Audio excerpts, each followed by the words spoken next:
Аз там на работа не спря епизода и аз не знам как е. Само живото бе.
Уау.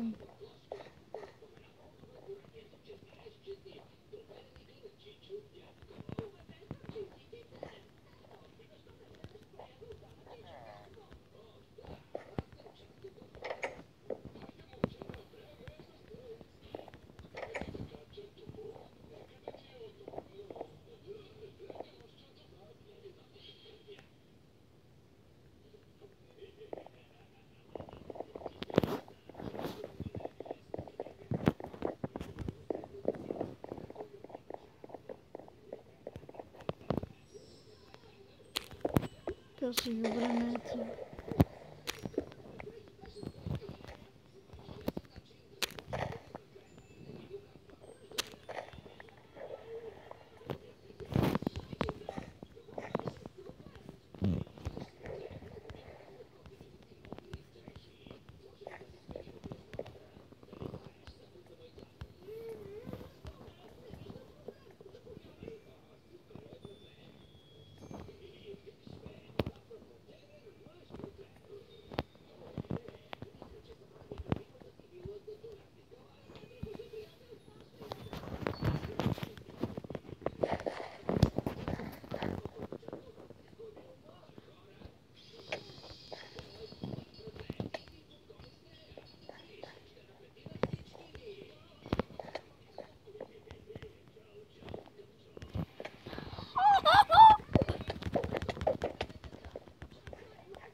В сървъра, бе.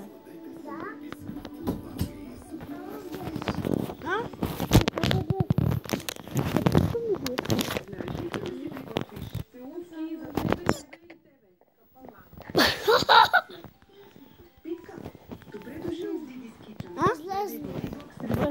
Аз затова те бутнах, за да излезем за малко. Да стане ден и да ми мореш.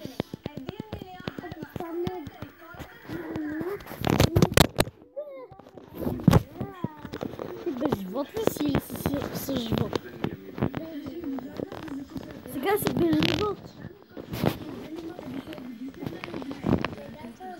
Така, не знам, брат ми някак си влезна и така не очаквам да изненада.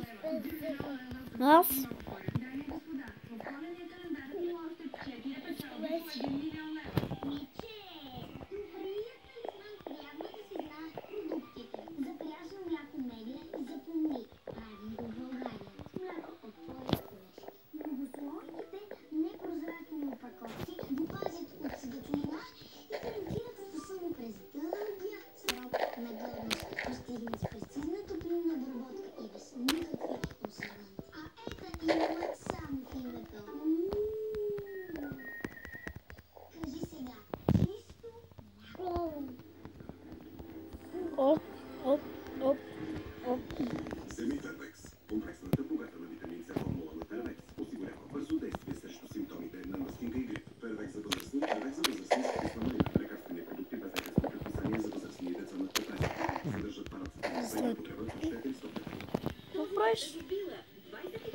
че пидървата. На тебе не ти трябва. Чупи ми се брадвата, супер. На него ми трябва каменна брадва. Ако е всякакъв камък е, да го берем малко камък там.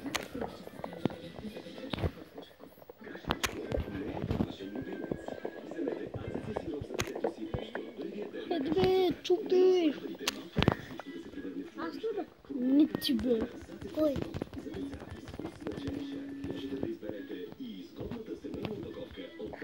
Газа ми да чупи. Кой? Газа ми. А имаше ли неща? Не. Браво.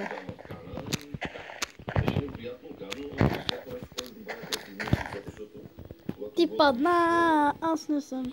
Отивам при лавата. Къде? Там. Виждаш ли? Там. Ще повезе докато стигна до там. Така достигнахме го и тук имаше колички и само върти. Какво бе? Падна ли бе? Нали нямаше неща? Не, питам, имаше ли неща? Имал ли си неща, като падна? Браво, супер. Так ми няма да изкачаш. Натискаш ме! С кракът ти ме натискаш. С крака. Така сега трябва да оберем долу камък и си направя хубава каменна кирка. И хубава каменна брада, защото... Къде бе? Да бе, е там, да. Видях. Ау! Що ме удари? С кирка.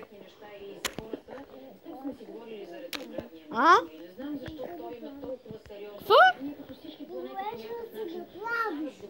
Какво викаш?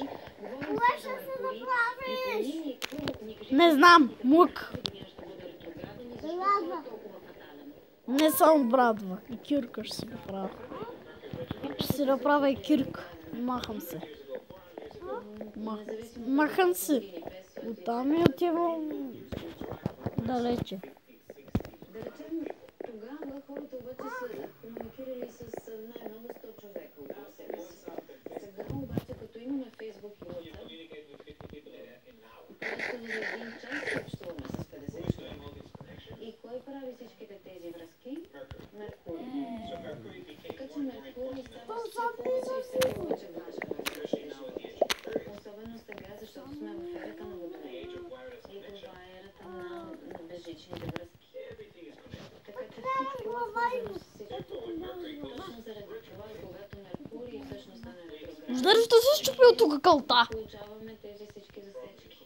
Проблеми с компютрите, проблеми в комуникацията, общуването.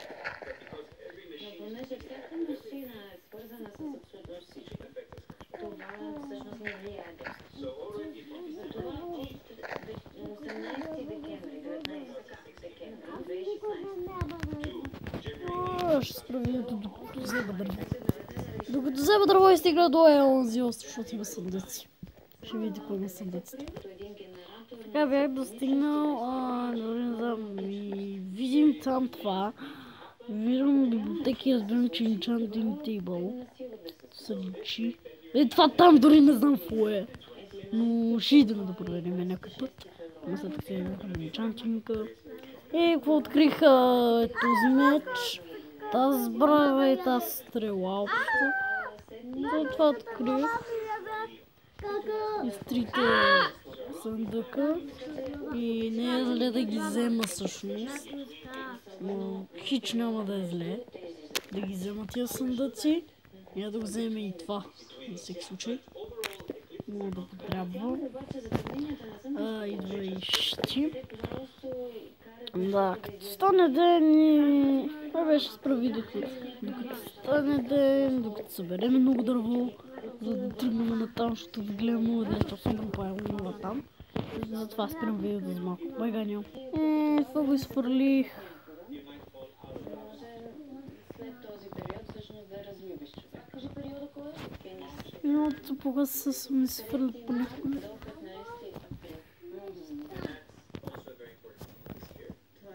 важен аспект тази година. Венера само с любовта ли е свързана? Свързана ли е с бизнеса? Защото искам да ми кажеш кои са подходящите периоди за стартиране на бизнес тази година и въобще добра година за пари ли ще бъде? Има един интересен период от време, свързан с бизнеса. И това ще бъде около 28 януари. Също има и една особена връзка, свързана с технологиите, която може да даде тласък в един офис. Виждаш ли в тази карта? Не, това е само карта на България. Около 18 май.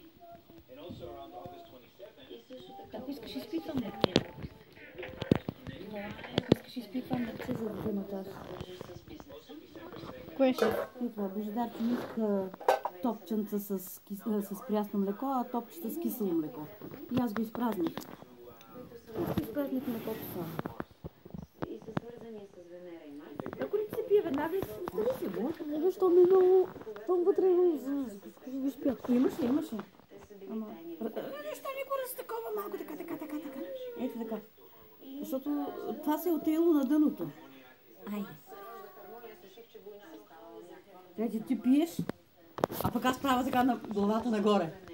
Не можеш да го изпиеш по-хубаво. Стура баба.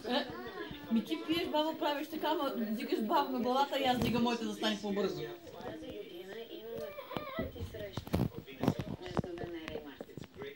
И е страхотно за романтични връзки. Страхотно е за бизнес.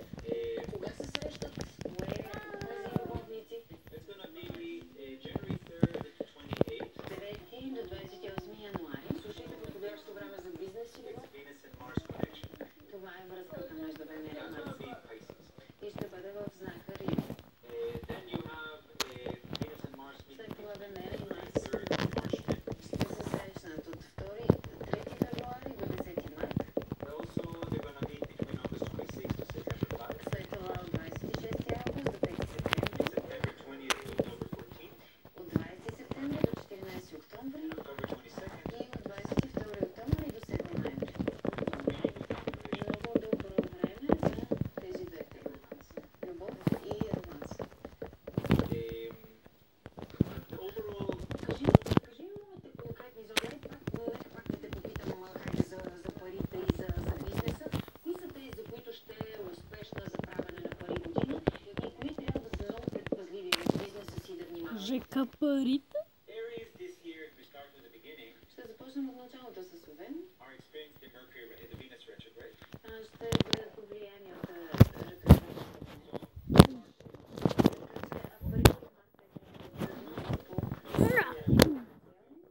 това ще бъде добра година за тях. Ретроградната Венера. Много съм зле.